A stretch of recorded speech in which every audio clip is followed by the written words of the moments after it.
عالم جمعخانه دوست می‌دارم. کمتر خالو من خصلت من دوست نمی‌دارم. دیگر نیست. تعریف کردیست ما دیدینا؟ اوه ای همین سوالای همین بچه خواستمه. ناشکری من بیرو که دلم از تو سر شد. کم کم غم میداد برای سنتم حالی مردک خوب شده. استادم پیر محمد صالیف با یک تا اکاردیون می نواختن و من میخوندم با آواز کودکانه خود. خواهیم دختر کلان شود چی می شود دیگه شوهر کن رو بیغمی مادران رو من تمنا میکنم پا کردم در کودکی доруҳои алҳадая ба намуди капсула ва равғане ки ҳатто ҳабиб нурмагомедов ба шумо тавсия медиҳад пешниҳод мекунем ки барои нест кардани кир баровардани ришу мӯи сар агар шумо хароб ҳастеду мехоҳед фар бешавед пас аз доруҳои бца протеин ва гейнерҳои софсавдо истифода баред дарди меъдаю безурётӣ доғҳои сафеди пӯст ва хубтар кардани биноӣ кӯмак мекунад доставка ба ҳама шаҳрҳои русия дар шаҳри москва ва санкт петербург офисҳои калони ин ширкат қарор дорад рақамҳо барои тамос дар рӯи экран.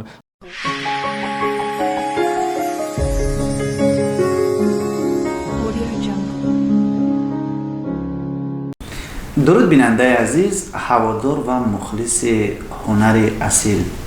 برنامه فرهنگی و فراغتی چهره آشناس تقدیم شما از کانال تاجیکون گروپ و این نوبت مهمان برنامه ما هستند بانوی واقعا هم پرهنر، هنرمندی که با صدای خود با ترانه های عاشقانه خود در دل و دیده مردم تاجیک جا گرفته است.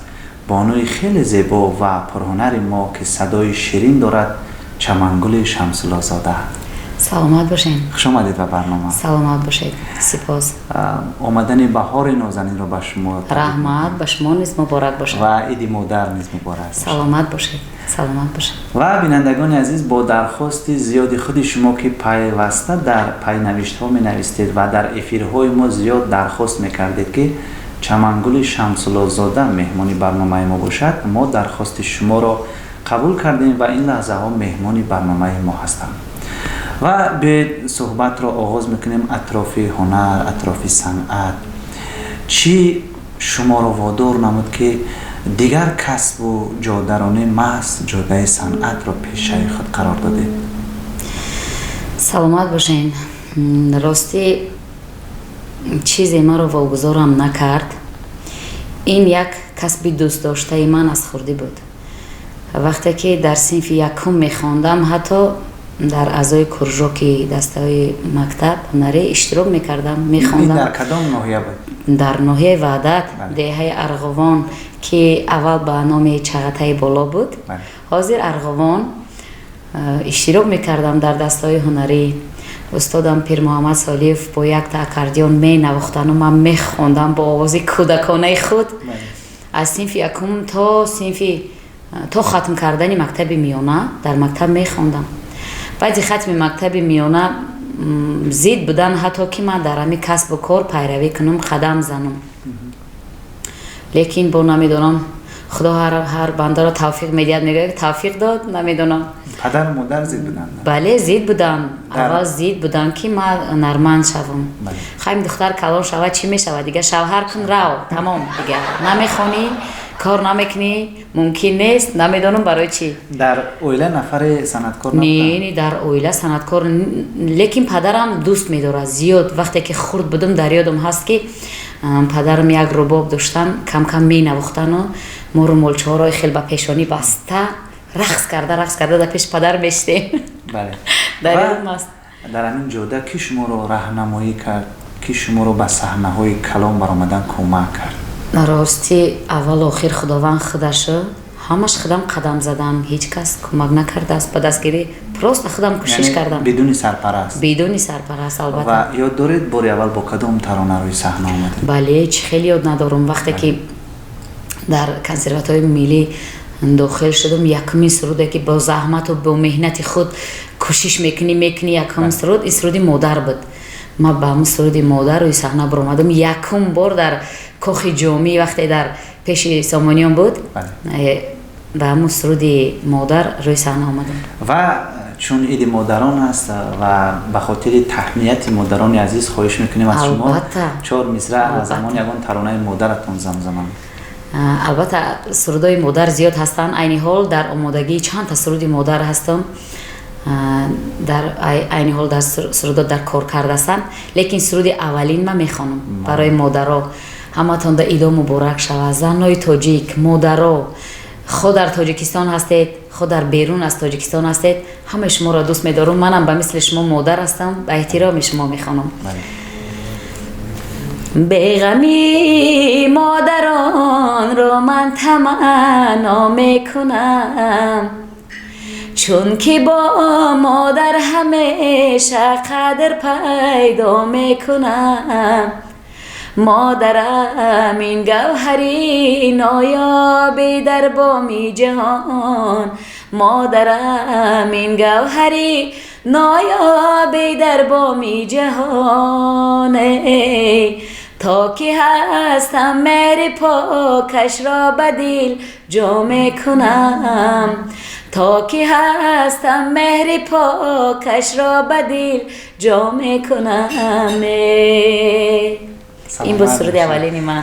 بهترین سرود، بهترین متن و آهنگ این ترانه مذکور از رادیوهای تاجیکستان نیز، رادیوهای دولتی بسیار صدا می‌دهد. بله، مخلصان خود را عطا دارد. و بیاید اطراف همین ترانه کمی صحبت کنیم. شعری کیست، آهنگی کیست؟ راستی وقتی که در کنسرواتوار تحصیل می‌کردم، استاد عبدالرحمن مدخالوف این سرود رو به من پیشنهاد کرد، گفت که سبک فلک بسیار در آواز شما شیرین است. یک بار خون اگر همی معقول شود همی سرود برای شما. حتی این شعر ما ای گازت گرفتیم آهنگ کردم و انسان ما خواندیم. ما استادم شاید در یادم نبود، اول در یادم نبود.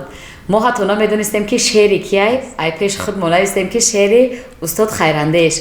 وقتی که من در کنسرت کلان اشتراک کردم این شعر خواندم، یک روز مؤلف شعر در ما زنگ زد. جریمه نکردن؟ نه جریمه نکرد، زنگ زد گفت که کنی چمنگل بیا یک صحبت کنیم. گفتم مایلش صحبت میکنیم. چخه این شعری خیراندیش من میتونم که شما جریمه کنم. گفت لیکن دختر خوبی من جریمه نمیکنم و بیا یک مصلحت خوب کنیم. من گفتم اکا نشناختم، من کوزادی فتح الله مؤلف همین شعر شما. با خندیدم و گفتم اکا من میتونم شما بینم. مایلش گفت. بعد من وا خوردم دیدم بخششم پرسیدم راستی گفت، لیکن او کس خرسان. من وقتی که بخشش پرسیدم ایو کس گفتم خیش مادر احمد اینقدر شعر پرمضمون، اینقدر شعر خوب به دل میچسبیدگی خواندم، لیکن 1000 بخشش برای که ما ای گازت گرفتیم مؤلف نویسندگی نبود. به همین خاطر او کس عذر خواستیم و همین شعر بعداً مؤلف شدانستم که کوهزادی فتح الله بود است. ولی حاضر با این بگاه یک تسرود آواز ما خواندم، اینم از کوهزادی فتح الله است. یک تن شاعر جوان که بسیار شعرهای خوب دارن میشناسم. بله بسیار شعر پرمضمون. بله و با اندیشه شما کدام ترانه تون شما رو میونی مردم معرفی نمود با آن شما را شناختن؟ راستی به فکرم همه سرودی مادر بودم. همه وقتی که هر یک سرود خود هنرمند هستی، وقتی که هر یک سرود تولید میشه اینقدر کوشش میکنی، زحمت میکشی برای هر شخص، اما سرود قدر خودش داره. لیکن همه سرودی مادر بود زیادتر در بین مردم. و به اندیشه شما برای مشهور شدن هنرمند چی لازم است بیشتر؟ سرپرست، مبلغ، هنر؟ نه، اگر به فکر ما اگر هنر باشه، هنر دوستدار بسیار نفر پیدا میشود که هنر شما رو قدر کنه. اگر وقتی که هنر خوب باشه، نه سرپرست نه دستگیر کننده یگان چیز رول نمیبازه. بله. و ما میبینیم که در ایجادیات شما دویت خیلی قریب دیده نمیشود. بله. تکلیف ها نبودن مثلا با یگان هنرمند؟ زیاد است، زیاد تکلیف هست. شاید آواز موافق نمیبیه یا که با آوازشون موافق نمیشم، خیلی راستی نمیخونم. مثلا هر یک هنرمند آرزو میکنه که با یگان هنرمند دوست داشتهش دویت خونه. و شما کی بیشتر پسند است که میخواید که با اون کس دویت خونه؟ من راستی گپ دروغ نمیگم، بسیار آوازای همی طبیعی خلقی овози олими ҷумъахона дӯст медорам. ҳатто дар ӯ кас гуфтам ки ҳамчун ҳунарманд эҳтиром мекунам то на, ҳамчун ҳунарманд меписандам то на, овозотона қадр мекунам. Мехоҳам ки ҳамон кати як дуэт хонам. ҳатто гуфтамша ки бо якта дуэт ба Наврӯз хонем. намедонам аниқ нест не ки гуфтамша. ва Матлуба Раҳимова дар як барнома қайд кард. бале ҳамчу дӯст ҳамчу рафиқ ма дӯст медорам ки ҳамун кас қати якта дуэт нависондем, аллакай шеърмон омода, оҳангам қариб тайёр шудай, бо якта дуэт хонам. дуэти занона ҳамчу духтар. мисли таронаи зиндагӣ. бале зиндагӣ дар мавзӯи рӯз ҳозир. бале Матлуба Бонуро бо ҳамон тарона шинохта будам. ва биёед атрофи зиндагӣ паси саҳнавии шумо каме суҳбат кунем, чун мухлисон зиёд мехоҳанд дар бораи ҳаёти оилавӣ ёки паси пардагии ҳунармандон маълумот пайдо карда бошанд. бисёре аз ҳунармандони мо, махсусан бонувон, баъд аз ҷудо шудан аз шавҳар ё ноомадӣ дар зиндагӣ ба ҷодаи ҳунар, санъат қадам мемонанд. ба қавле ё рақоса мешаванд ё ин ки овозхон қасдан яъне ки аз зиёд қасди шавҳарашон. ва шумо чӣ? не май қасданкорӣ нест. ин на пас аз ҷудо шудани шавҳар, на баъд аз шудани шавҳар, ин барои ман муяссар нашудай. май аввал санъата дӯст медорам. ҳамагон медонанд озоду ошкора зиндагии ман паси пардагӣ надорад. зиндагии ман ҳамеша озодай, байни мардумам, ҳатто ба маршрутка мегардам, ба мухлисом суҳбат карда мегардам, дар раҳ рӯ мегзарам, пиёда мухлисома мебинам, салом алейк мекунам. барои чӣ? барои чӣ зиндагии ман паси пардагӣ бошад? зиндагии ман ошкор, мисли ҳамагон. яъне ҳангоме ки шавҳар доштед, бале, ба шумо иҷоза додам? ҳозирам. ай аввал ман ҳунарманд будам, санъаткор будам, ягон кас дар касби кори ман зид набуд, то ҳозир нестам. яъне айни замон шавҳар доред, зиндагӣ обод. хонаи обод дорам, худо башкар. вале дар як барнома қайд кардед ки шумо аз шавҳаратон? не, қайд накардам. гуфтам ки кам ғам медод барои санъатам, ҳоли мардаки хуб шида. хуб шида гуфтам. чанд фарзанд доред? як фарзанд дорам, худо башкар. дар қайди ҳаёт як фарзанд дорам. яъне шавҳаратон зидди санъати не, зид нестанд. дастгирӣ мекунанд? бале, хай кам дастгирӣ мекунам. қадар не мехоҳам ки дур бошум ай санъату, лекин акма дур шида наметавонам, пурра дур шида наметавонам. рафту ба шумо шарт гузорад ки ё ман ё санъат? иншоалло боварӣ дорам ки намегузорад. хай рафту агар оиларо интихоб мекунед ё ки саҳнаро? оиларо интихоб мекунӣ, ҳар зан дига чира интихоб мекуна, оиларо интихоб мекуна, лекин ман боварӣ дорам ки хеле шарт намемонанд иншаалло. бо муҳаббат оиладор шуда будед? не, бо муҳаббат не, ҳамин хел озод. интихоби падару модар буд? не, ҳамин хел як бор ду бор ҳамин хел дидему, қабул кардем якдигара. саломат бошед. саломат бошед. ва биёед барои болидагии хотири мухлисон, чун модарон ид доранд, як таронаи ошиқона бо садои зинда. албатта мехонам. як сурудои худам зиёдай, лекин бисёр суруди шодравон, пайнигинара дӯст медорам. мехонам ки барои мухлисомам дӯст медоранд, мехоҳам ки барои мухлисо бихонам. ҳунарманди дӯстдоштаи ман бале, зиёд. ношукри ман бирав ки дилам аз ту сар шуд, сандуқи синаам зи алам пурзи дард шуд, дар саҳни зиндагонӣ дурӯю садзабон, меҳри ману ҷафои ту андар набард шуд, дилам аз ту сард шуд, дилам аз ту сард шуд. آن لحظه های خوب که با من بودی گذشت، امروز چون فسانه ورا یاد میکنم. با شعر و با سرود و غزل های نو به نو، ویرانه های قلبی خود آباد میکنم. ناشکری من بیرو که دلم از تو سر شد، صندوق سینه ام زی علم پرزیده شد در صحن زندگانی دروی و صد زبان مهر من و جفای تو اندر نبر شد دلم از تو سر شد دلم از تو سر شد. احسن.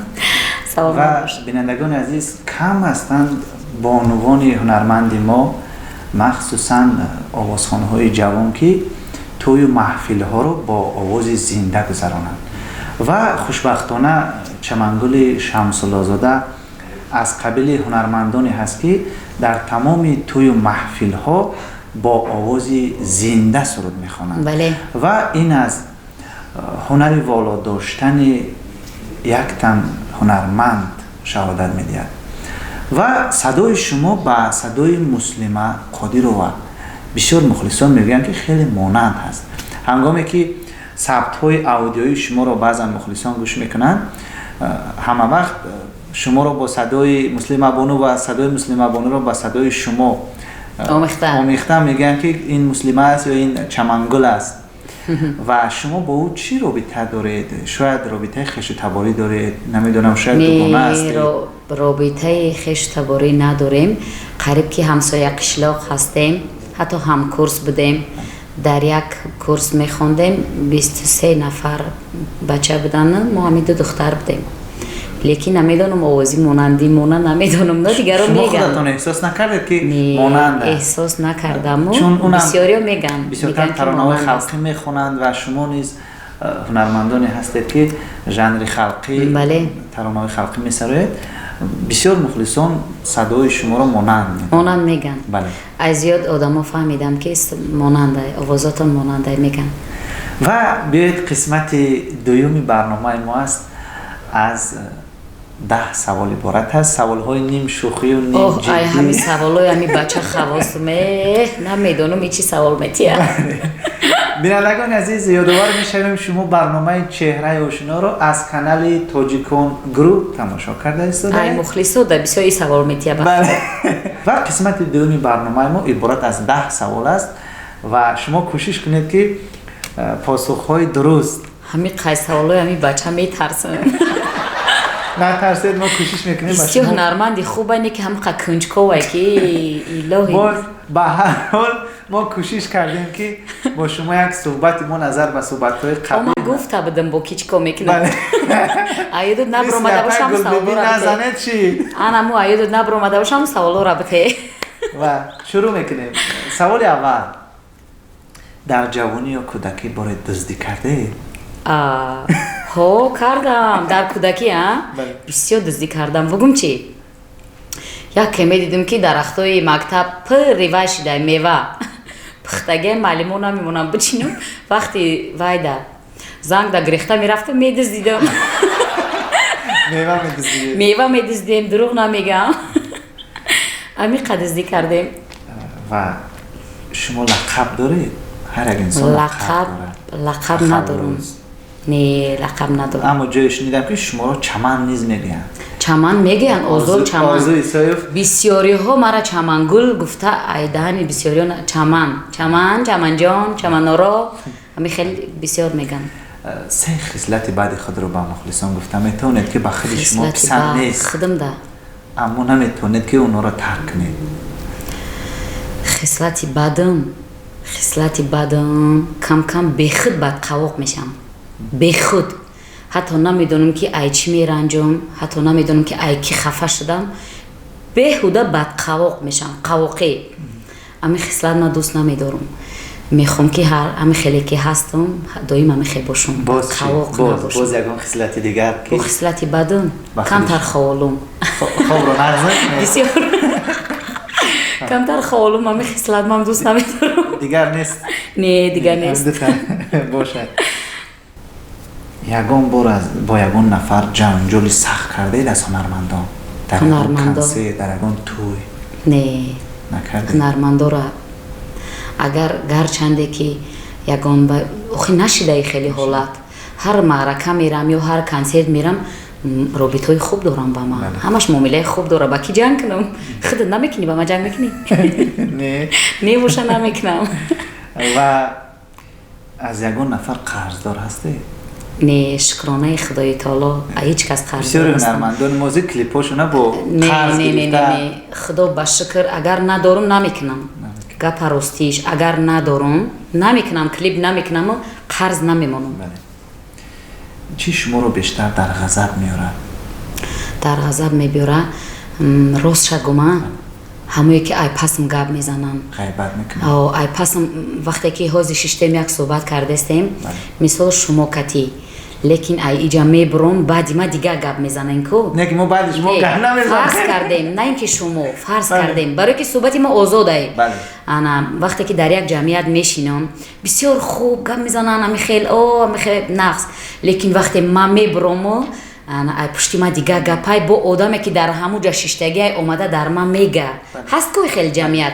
وقتی که دوستی خطا با دشمن دیدی حتما دون که او هم با شما دشمنی داره. من نمیگم که با ما دشمنن، من نمیگم که با ما بد میگن، نه که من قدر میدونم که ای پشتم گپ میزنن ما هم حالت نمیتونم. مثل همون شعری هست که با دشمن من شدوست بسیار نشست، با دوست نبایدم دیگر پا نشست. ولی همین چیز. و از همه تحفه قیمتی که شوهرتون شما کرده بود در یاد داره چی تحفه بود؟ چون هشتم مرد ایدی مادران است، چی تحفه انتظاره؟ یگان چی انتظار نیستم باور کنید، یگان کس تحفه انتظار نیستم. امی بسیار گل دوست میدارم. میبیوه یک دسته گل فرض کرده میبیوره ما همونده خرسندم. هیچی تحفه یگان کس انتظار نیستم. تحفه خودش هدیه خودش